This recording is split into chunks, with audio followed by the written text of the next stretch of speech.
Hello and welcome to our channel, or welcome back to our channel.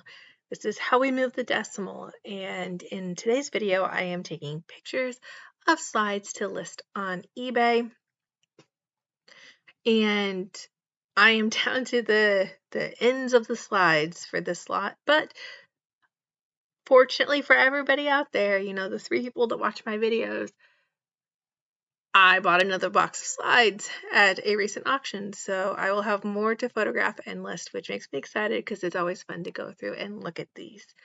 So we've been doing a lot of online auctions, and if you've listened to the past videos I've made, this is not online like eBay auctions. This is online at a local auction house, and pickup is at local estate sales.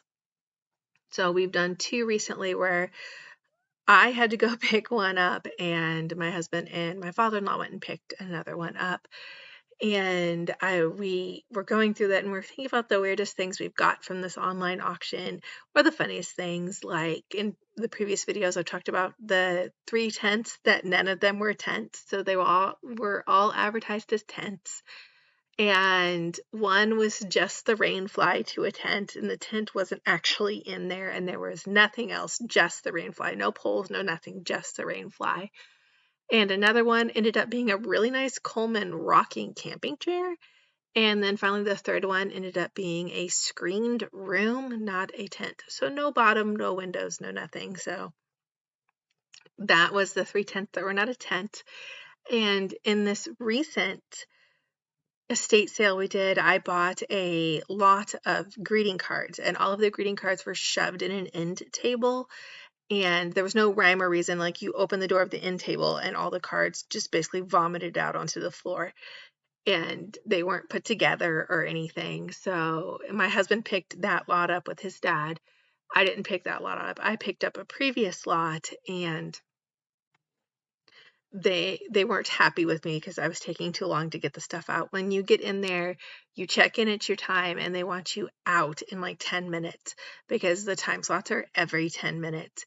And we had bought so much stuff. I'd bought 2 closets, I think, and several large lots from that auction.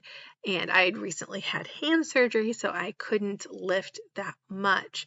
So I was having to half fill the tubs, take them out to the van, dump them into another tub, come back, half fill it, take it. So it took me back and forth 100 times, and they were not pleased with me because it took over my 10 minutes.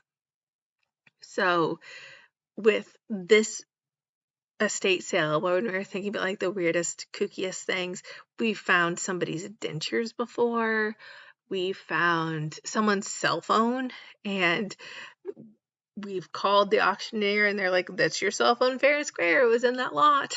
And so cell phones, dentures, this lot, I was joking when I was going through the greeting card box and trying to get rhyme and reason, trying to get some semblance of order in there because I am going to list them. And in fact, I've already listed several lots from there. And what I do with that is I just lot them all up. Like, all the Christmas cards will go in a lot. All the Halloween, Thanksgiving, stuff like that, all go in a lot.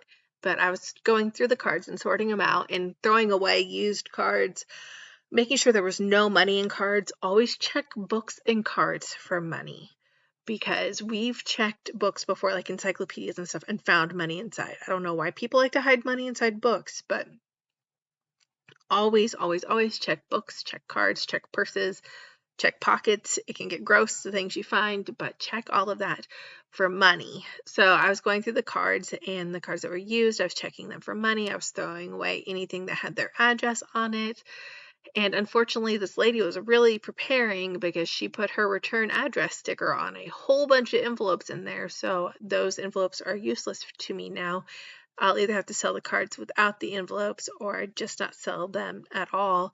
And unfortunately, looking at the eBay comps, I'm probably not going to sell them at all because cards without envelopes do not sell well.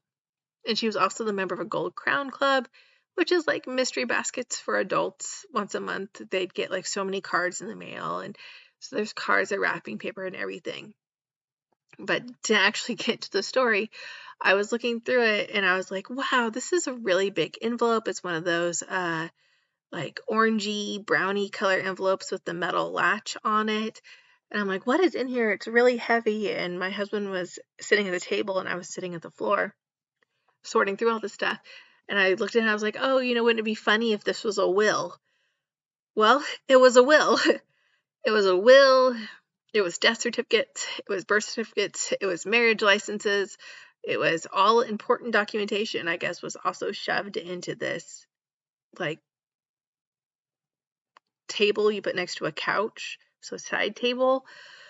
And I called the auctioneer and they told me just to destroy them.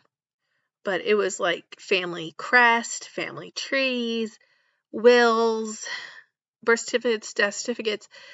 There was no bank accounts, no social security or anything on there, but there was a lot of personal information. And I dug a little farther and then I found a funeral box. And if you're not from the Midwest, I don't know how prevalent it is where you are, but the funeral box was like the register you have at the visitation and funeral where people will sign in and say where they're from, and so you can send thank you notes and stuff. And then it had the funeral cards that people would take home with them that had the pictures and stuff on it. And it had all the cards that people had sent for sympathy in there. And all of that stuff is put in the funeral box, and then it's put in a box and put away. So I had found the funeral box. I had found a box of very important papers.